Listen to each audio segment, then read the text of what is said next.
Silver's story begins in tragedy, and I'm not talking about how the guy comes from a future where everything's always on fire. I'm talking about a different kind of fire. You know, the stinky kind. His debut game, Sonic the Hedgehog. A title so riddled with bugs and glitches that it's forever memorialized as a blueprint on how not to make a game. What was intended to be a launch pad for the Hedgehog was instead a rapid fall into obscurity. And it's here Silver joins the fate of so many other Sonic characters that, like him, were never able to reach their full potential. But where the games failed, the comics succeeded. Specifically, the IDW comics. The series breathed new life into Sonic's cast and world, and it's through this series Silver shines as a character. So in this video, we'll explore why Silver is so compelling in the IDW comics and the philosophy that informs us about his character. Silver's origin in the comics differs slightly from his debut game. In the IDW series, Silver lives under the oppression of the Eggman Empire. Eggman's regime has strangled the very life of his world. In this timeline, the air has become so polluted that to breathe it in is to choke on its fumes. Seeing this decay, Silver realized that the only way to save his world's future is to save its past. If you didn't know, Silver has the powers of telekinesis and time travel, and it's these abilities that will aid him in his mission to save the world. Silver is one of the strongest characters in the Sonic universe, but to me, and I know that what I'm about to say is going to be really cheesy, but to me, Silver's greatest strength is his optimism, which is ironic considering this is the guy who's defined by the catchphrase, "It's no use!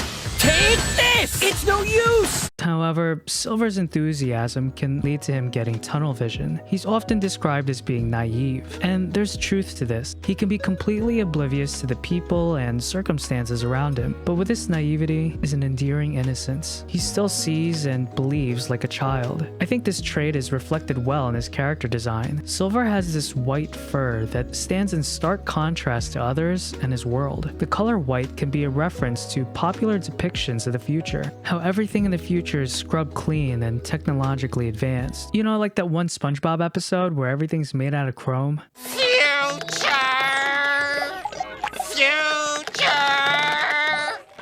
But white can also represent purity. Silver's coat of fur can be seen as a symbol of his innocent nature. Whenever Silver's interacting with others, there's a warmth and light to him. He's just a small bean. And Sonic, being Sonic, likes to pick on Silver for this. All in good fun, of course. I'm so gonna own you, Silver. Okay.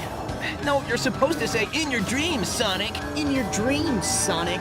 Too late. The moment's past. Now, I had a difficult time finding a formal philosophical system that aligns somewhat with Silver's character, and saying that sentence aloud just shows how much I need to go outside and touch some grass. But as I thought about it, Silver's strength, his optimism, is his philosophy. I know there's a temptation to find Silver's attitude immature and unrealistic. For many, true enlightenment is the acceptance of how dark and uncaring our world is. And if you ever feel like you can change your fate, just remember Silver's words. It's no use! This is all a dramatic way of saying that a lot of people think that being edgy and depressed is deep and cool. Look, I'm not necessarily disagreeing with this observation. You'd be willfully ignorant not to see how messed up the world is. It would be reasonable to adopt a fatalistic or nihilistic outlook on life. I mean, I do it all the time when I'm driving. However, this attitude only carries with it a facade of depth. In reality, it's just one layer below the surface. I think true enlightenment comes from those who are able to look into the deep dark and find light, knowing despite it shining faint and dim,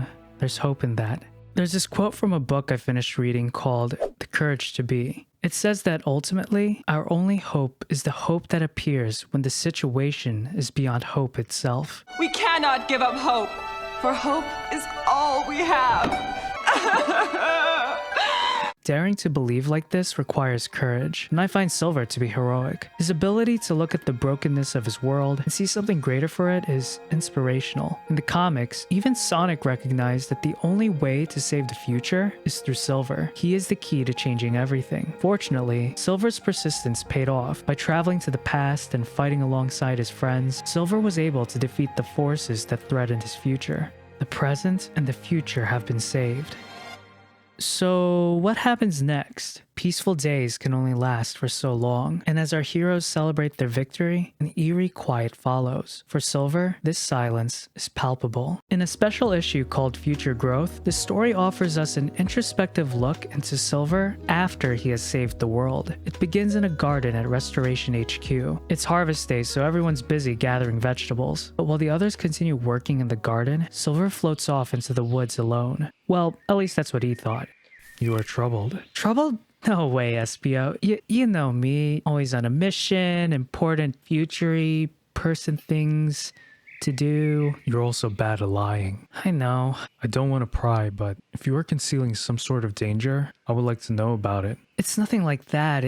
Well, I'm not here for the harvest. Actually, I have no idea why I'm here at all. Do any of us know why we're here? I do. I usually do. Every other time I've been sent to the past, it's been to save the future from turning into another wrecked world. That's my job, my purpose. And I always know what I need to do because it's history. But this time, nothing. There's no crisis in my future and things are okay here. Everything's fine, but I'm not.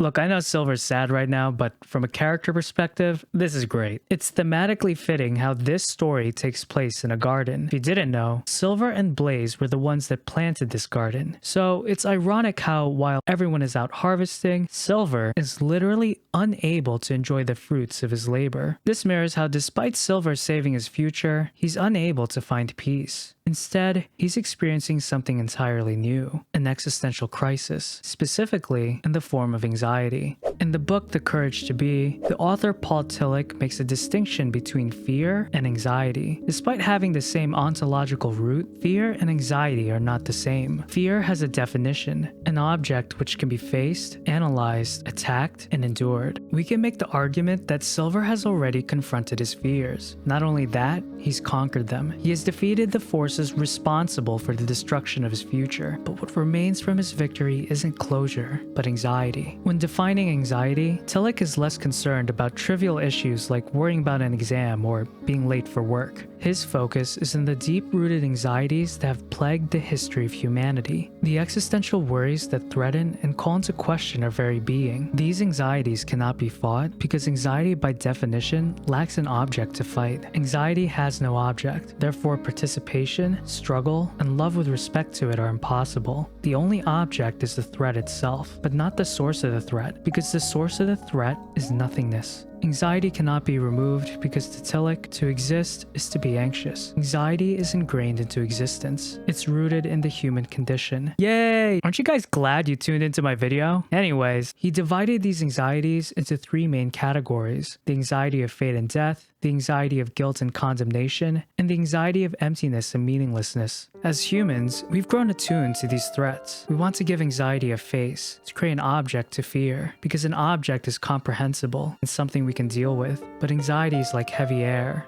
You can't see it, but you can feel its weight. All his life, Silver knew what to do. Travel to the past, beat the bad guy, save the future. This task was daunting, but it gave him a path to follow, and he actually did it. He accomplished his goal. But with this victory is a lingering doubt, wondering how long this will last. Did I do something wrong? Am I missing something? Questions uttered by a time-traveling hedgehog, but are all too human. And worst of all, without something to fear, without something to strive towards, Silver no longer has a mission. He no longer has a purpose.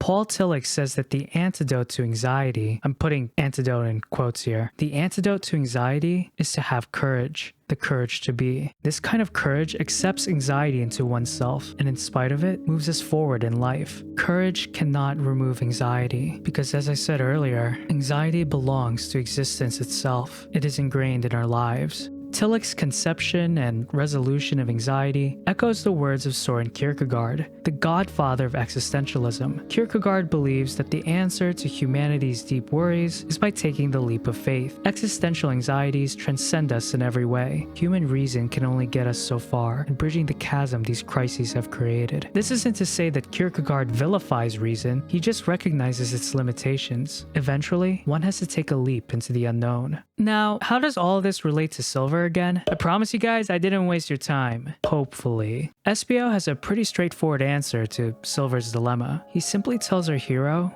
to have faith in himself, and to have faith in his friends. I interpret Espio's words as reminding Silver that he's stronger than he thinks. And I know this sounds cheesy, but Espio's also reminding Silver that he's loved by his friends, and it's in love they can move forward in life. Future growth is about Silver growing into a stronger person. Silver is still scared, but in spite of this anxiety, he doesn't let it paralyze him. He's ready to embark into the unknown, a future unwritten. Just as a reminder, guys, if you're struggling with anxiety, know that there are always people out there eager to help, whether that be friends, family, or a mental health professional. Seeking help is nothing to be ashamed about, and I would say it's necessary for personal growth and fulfillment. So what do you guys think about Silver? Do you agree with my interpretation of Tillich and Kierkegaard? Let me know in the comments below. If you guys want to continue this conversation, feel free to join our Discord server using the link below. But anyways, if you guys enjoyed this video, please leave it a like. It helps support the channel. Subscribe and hit that bell icon if you want to see more videos like these. Thank you guys for watching. Until next time, peace out.